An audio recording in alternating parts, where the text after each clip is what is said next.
As far as shooting, that we were monitoring it last night in real time. Of course we are.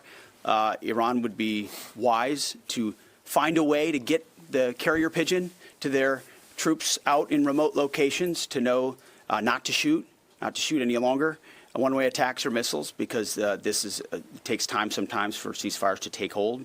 We're watching it. We're prepared if necessary, but we hope and believe that it'll hold.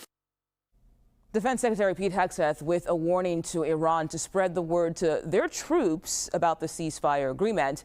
The 2-week truce came hours before President Trump's deadline and a threat to end a, quote, whole civilization. So what's in Iran's 10-point peace plan? Withdrawal of U.S. forces in the region, full compensation for Iran, lifting all sanctions, Iranian control over the Strait of Hormuz, and an end to the hostilities against Iran and its proxies. Now let's bring in retired U.S. Army Major and military analyst Mike Lyons. Mike, thank you for your time today. We appreciate it. So your initial thoughts on the terms of Iran's proposal, and will this current 2-week ceasefire agreement hold, given that missiles are still being fired? Well, the first thing is that any kind of ceasefire, you need 24 to 48 hours to get the message out. So I think it's a little bit premature to say that it hasn't held just yet. So Okay. We'll give the Iranians another day or so. And that's number one. I think number two, all 10 points there that the Iranians have proposed are non-starters. I mean, this is getting to the political aspect of it. But every single one of those just doesn't make any sense. The nuclear capability, the stopping of the fighting, the Straits of Hormuz, all of those things are really non-starters. And so, but we're at the political aspect of it now because the military is at a ceasefire. And so we'll see what the Pakistani officials come up with, and we'll see who the United States sends to represent on Friday to negotiate this deal. But from my perspective, from the military perspective, these two sides are still far apart. Yeah, so let's stick with that real quick, because you say they're non-starters, but then the president says it's a workable basis. Your response to that? Yeah, I mean, this is a president that's very rhetorical in his speech, and he tries to get out in front. A lot of that, I think, is messaging for the markets. But if you look at the practicality of what's going on here, and who the Iranians are and who they've been for the past 47 years, they look to delay. They're trying to buy themselves time. They want to still control the straits.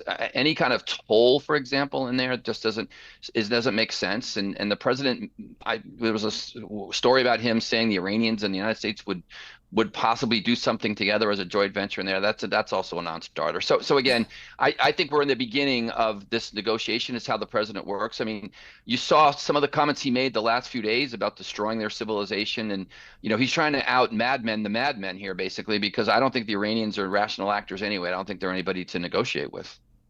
This is part of my previous question, because as we're talking about President Trump here, here's his message. He says, a big day for world peace. This could be the gold age of the Middle East. So I'm kind of curious here. If you were part of the U.S. operation, I should say, part of the U.S. Operation Desert Storm, and you also say that a U.S.-Iran conflict has been inevitable since 1979, and you say this is the time to settle it while Iran is at its weakest. So just looking at this current military operation in Iran, do you think the president is taking a victory lap too early?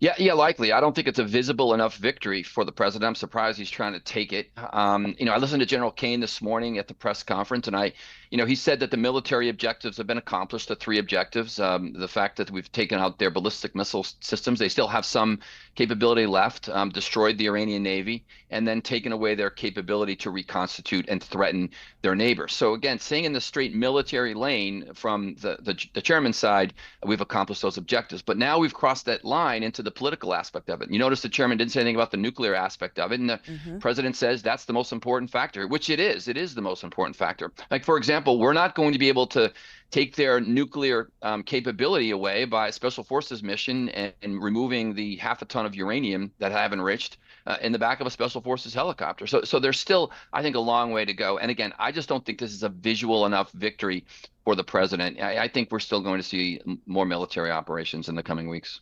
Okay, Mike Lyons, thank you so much for your insight today. Thanks. We really appreciate it.